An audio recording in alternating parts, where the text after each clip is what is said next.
Nah, saya mau tanya bagaimana Pak Helmi melihat media, industri media khususnya televisi hari ini? Orang bilang bahwa media televisi ya konvensional tidak akan lagi seperti dulu. Jadi saya justru mengambil hikmah. Begitu saya tidak di TVRI, saya tidak menganggapnya persoalan karena saya tidak pernah bikin persoalan. Selamat datang di podcasting. Ngobrol bareng broadcaster. Saya Lutfi Aziz. Saya akan mengarahkan langsung acara ini. All crew standby.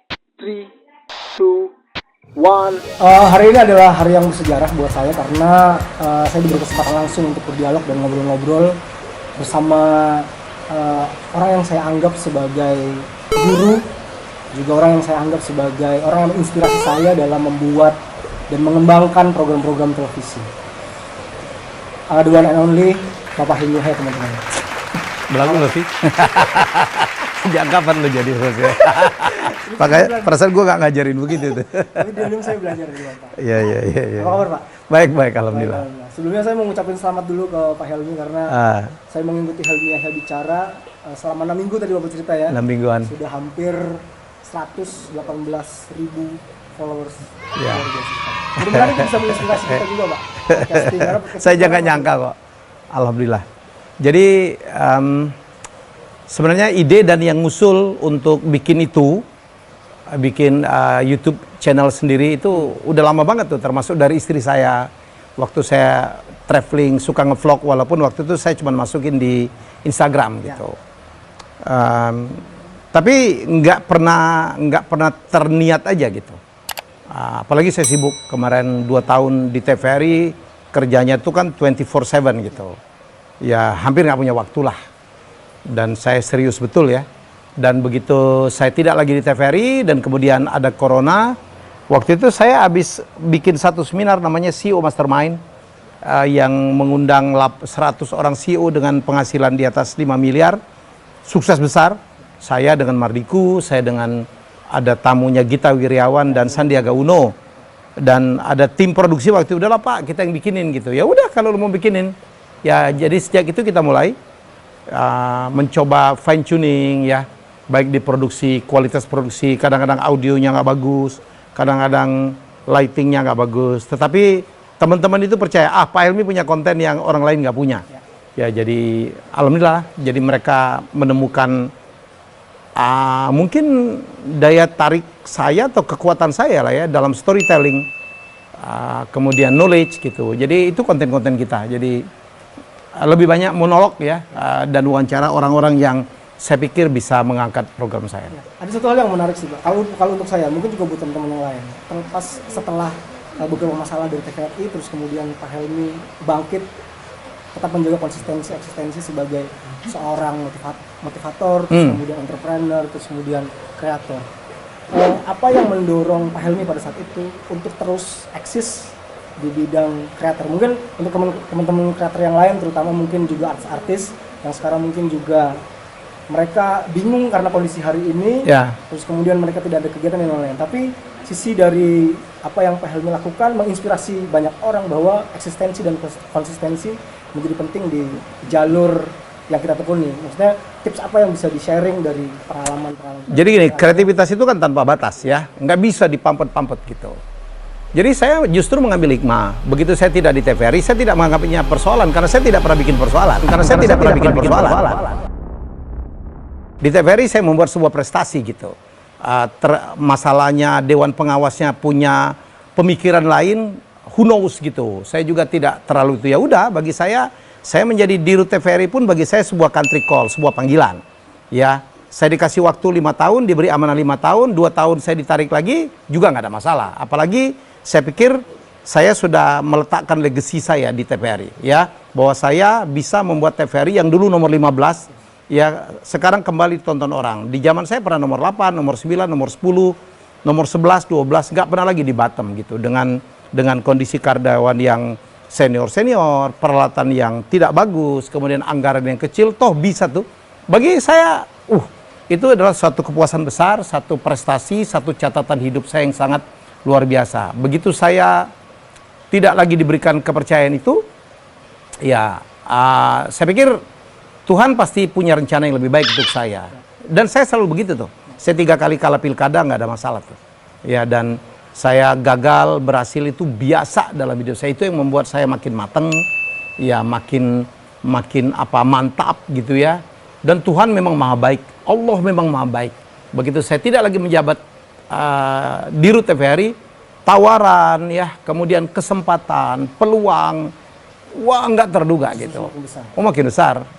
Tarif saya jadi public speaker aja naik berkali-kali lipat. Dulu saya jadi di Rut TVRI kadang-kadang dibayarnya cuman uang transport ya, habis itu nggak bisa karena saya bukan. Oh ya, jadi saya pikir Tuhan maha baik.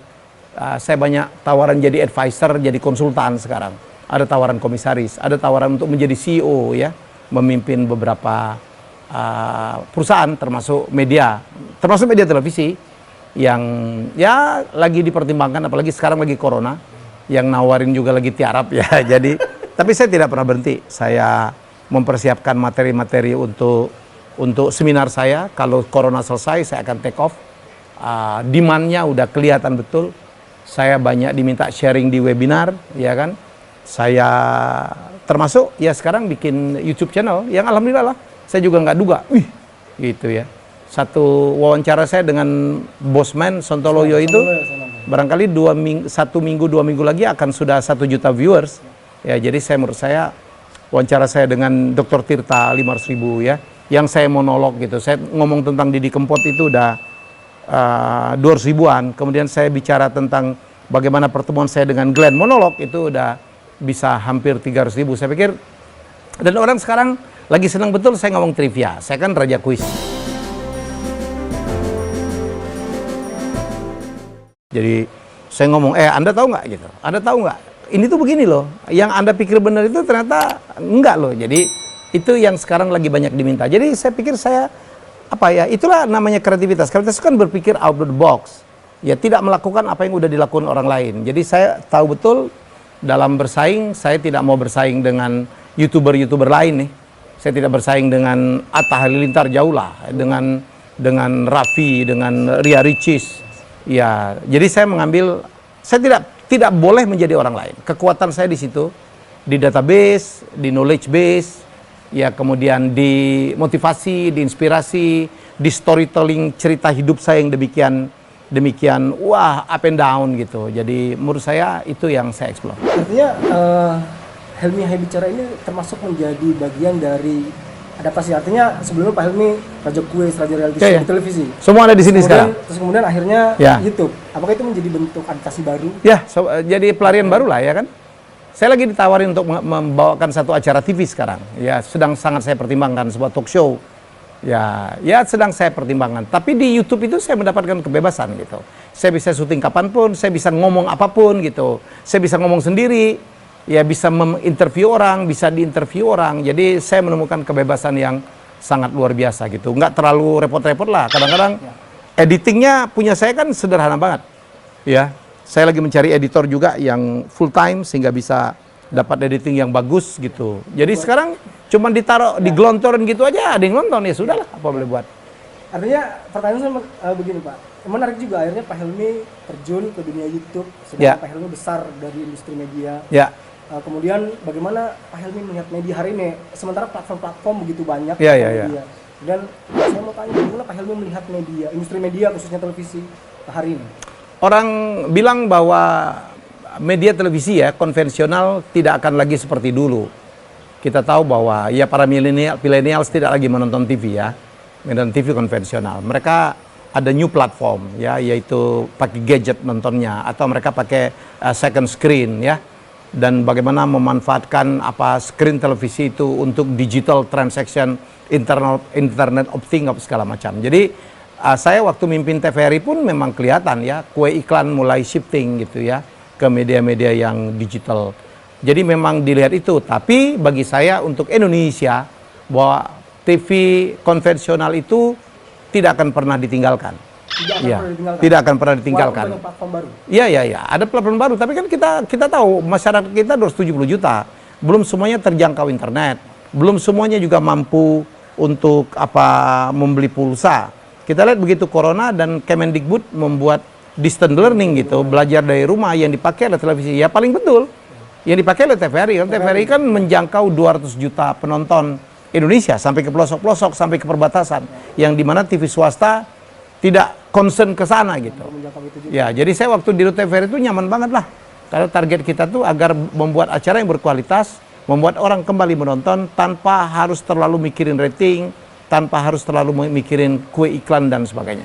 Ada fakta menarik, artinya sebelum Bapak menjadi Direktur TVRI, saya sempat melihat diskusi antara Bapak dengan Pak Tantowi. Di akhir-akhir Bapak cerita bahwa pada saat itu orang yang menentang Bapak menjadi Direktur TVRI adalah Bapak Tantowi. Gimana ceritanya Pak? Ya, dia menentang karena dia pikir saya tidak akan pernah berhasil. Karena dia tahu lah, ya berkali-kali berbagai tokoh gitu ingin mengangkat TVRI kan tidak berhasil.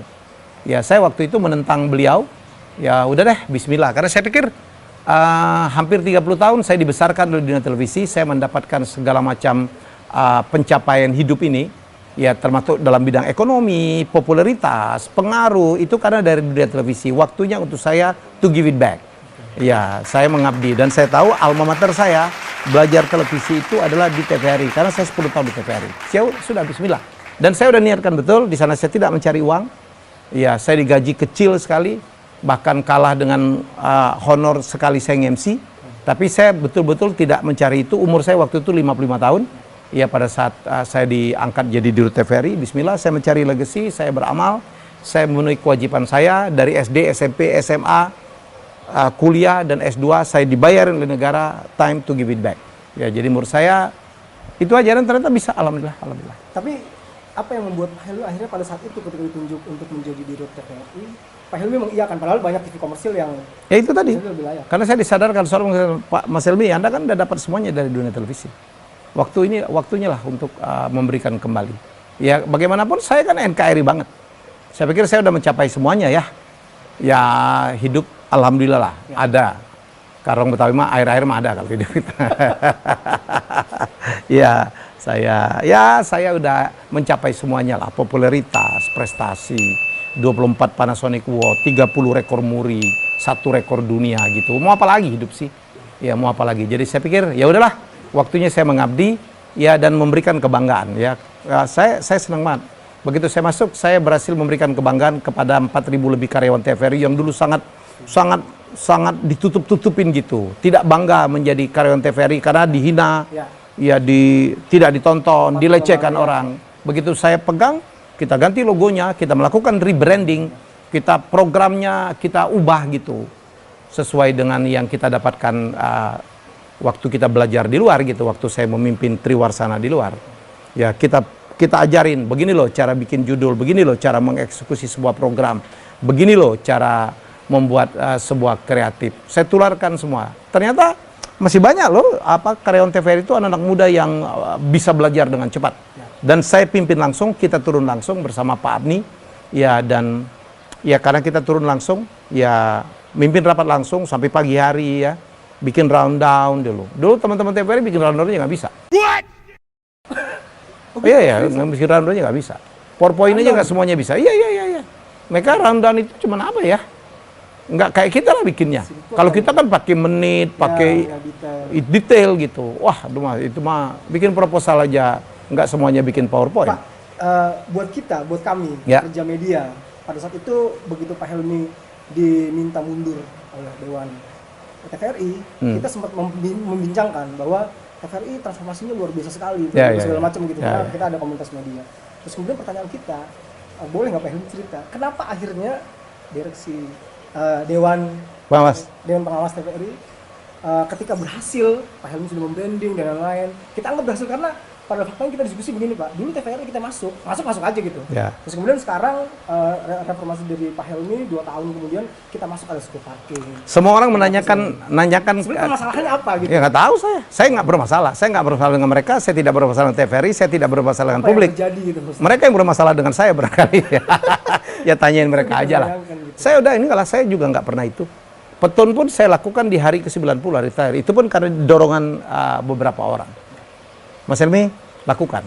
Saya nggak mau tuh sebenarnya, saya nggak mau. Pada saat pertama kali surat itu datang di layang Pak Helmi nggak ada perlawanan? Bukannya nggak melawan sih, ya sudah gitu. Saya pikir sih udah gitu. Karena saya kan pilkada 3 kali aja tenang-tenang aja. Saya udah memberikan yang terbaik, saya udah melakukan pembelaan saya, hampir 2 jam lebih saya ngomong di depan anggota DPR. Saya kasih tahu, ini loh, TVRI udah saya bawa gini-gini. Dan saya tuh nggak ada kesalahan, Lutfi. Saya diberhentikan dengan hormat, saya diberhentikan dengan hormat. Setuju, Bang. Itu secara hukum tuh saya nggak ada kesalahan. Jadi mungkin karena mereka nggak suka dengan saya bukan dirut yang mereka harapkan gitu. Saya nggak tahu ada apa di otak mereka gitu, di niat mereka. Kalau saya udah buktikan semua. Dalam hal apa?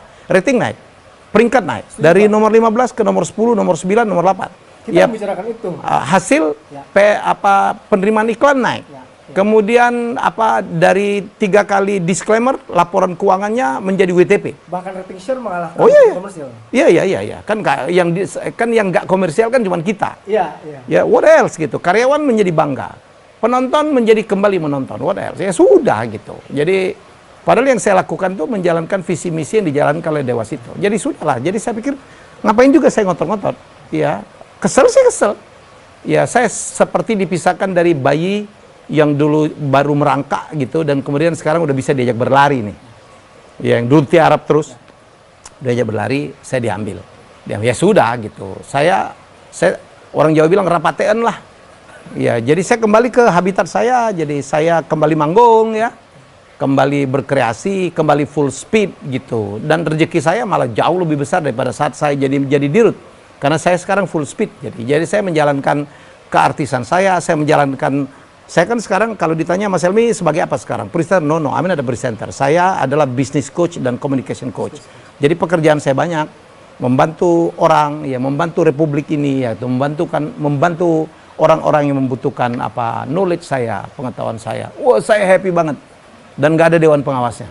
Jadi enak bener saya. Dewan pengawasnya adalah Pak Henry. Dan pengawasnya istri saya paling. Kalau disuruh milih uang kaget atau beda rumah? Berat saya.